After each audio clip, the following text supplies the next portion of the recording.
گرامی قدر، احتجاج ہمارا حق ہے اور ہر مسلمان کا جمہوری ملک میں یہ حق ہے، مگر اس حق کو صحیح استعمال کرنا بھی ہماری ذمہ داری ہے۔ یہ ملک ہمارے اکابرین نے بنایا تھا، یہ ملک ہمارے بڑوں نے بنایا تھا، یہ ملک کلمہ طیبہ کے نام پر بنا ہے، یہ ملک بڑی قربانیوں کے بعد بنا ہے، کئی سالوں کی جد و جہد کے بعد بنا ہے، یہ ہماری جائے پیدائش ہے، یہ ہماری یہ ماں دھرتی ہے، جیسے ماں کا ہمیں خیال ہے، ماں کا احترام ہے، ماں کی عزت ہے، ماں سے پیار ہے، ایسے ہی اپنے پیارے وطن سے پیار ہے، اس کے اشاروں سے پیار ہے، اس کی املاک سے پیار ہے، اس کی سڑکوں سے پیار ہے، ہمیں یہ اپنی جان سے زیادہ عزیز ہے۔ اس لیے احتجاج کرنے والے عاشقان رسول سے میں یہ بھی گزارش کروں گا کہ آپ گراؤ جھلاؤ نہ کریں، اور کر بھی نہیں رہے۔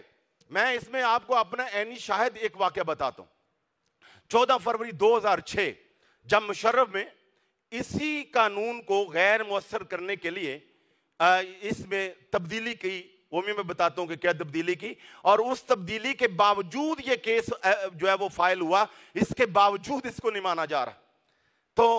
اس وقت بھی علماء نے، آپ جانتے ہوں گے کہ 14 فروری 2006 کو یہاں پر لاہور میں مار روڈ پہ بہت بڑا ایک جلوس نکلا تھا، اور اس میں لاکھوں عاشقان رسول اور زندہ دلان لاہور جو ہے وہ سب نکلے تھے، مارکیٹیں بند تھیں۔ داتا صاحب سے یہ جلوس چلا اور یہ اسمبلی ہال کی طرف آ رہا تھا۔ جب چیرنگ کراس پہ پہنچے تو ہم نے دیکھا کہ کچھ لوگ دکانوں کے تالے توڑ رہے ہیں اور اندر سے سامان لوٹ رہے ہیں اور املاک کو آگ لگا رہے ہیں۔ ہم نے غور کیا، چونکہ ہم انتظامیہ میں شامل تھے، دعوت دینے والوں میں شامل تھے، ایک ایک بندہ ہمارے سامنے تھا۔ ہم نے اس وقت اپنے جو قائدین تھے ان کو بتایا کہ جناب یہ کیا ہو رہا ہے؟ تو ہمارے اس وقت اسٹیج سے، ٹرک سے یہ اعلان ہوا کہ یہ شر پسند عناصر ہیں، ہمارا ان سے کوئی تعلق نہیں ہے، انہیں پکڑا جائے۔ اس وقت کے جو حکمران تھے، میں نام نہیں لیتا، انہوں نے ایجنسیوں کے ذریعے اس جلوس کو اور عاشقان رسول کے اس احتجاج کو بدنام اور غیر مؤثر کرنے کے لیے ایجنسیوں کے لوگ بھیج کر خود آگ لگوا رہے تھے، خود توڑ پھوڑ کروا رہے تھے۔ آج بھی شر پسند عناصر، مجھے شرم آتی ہے اس آدمی پر بھی ہمیں افسوس ہے جو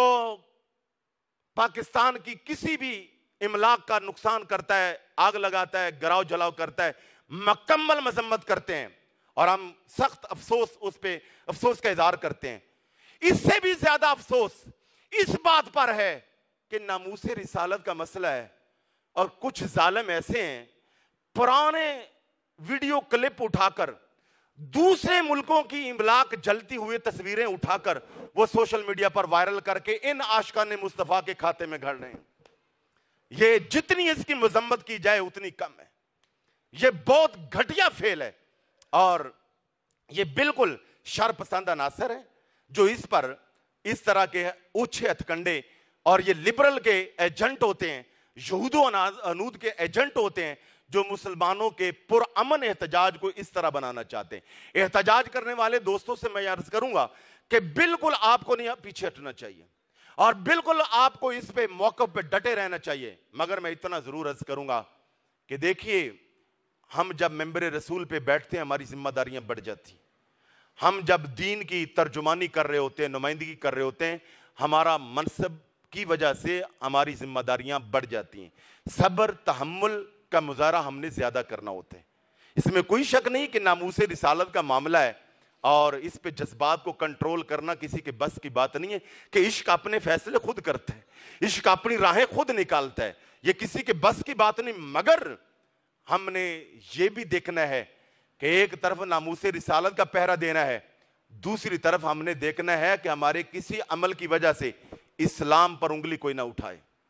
کوئی مذہبی لوگوں کو اور مذہبی تنظیموں کو بدنام نہ کرنے کی ناکام کوشش نہ کریں، اس پر بھی پہرا دینا ہماری ذمہ داری ہے۔ لہذا اب چوکوں اور چراہوں پر احتجاج کریں، ریکارڈ کروائیں، مگر سڑکیں بند نہیں کریں،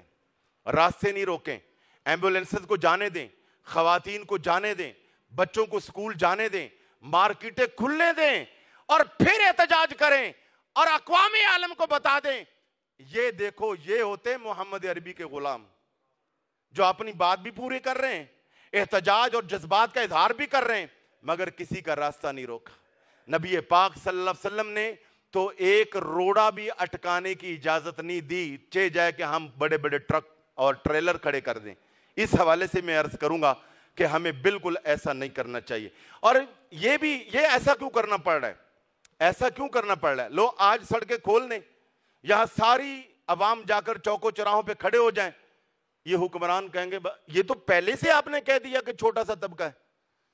پہلے سے ہی آپ نے کہہ دیا یہ چھوٹا سا طبقہ ہے، اور پہلے سے آپ جارحانہ بیٹنگ کر رہے ہیں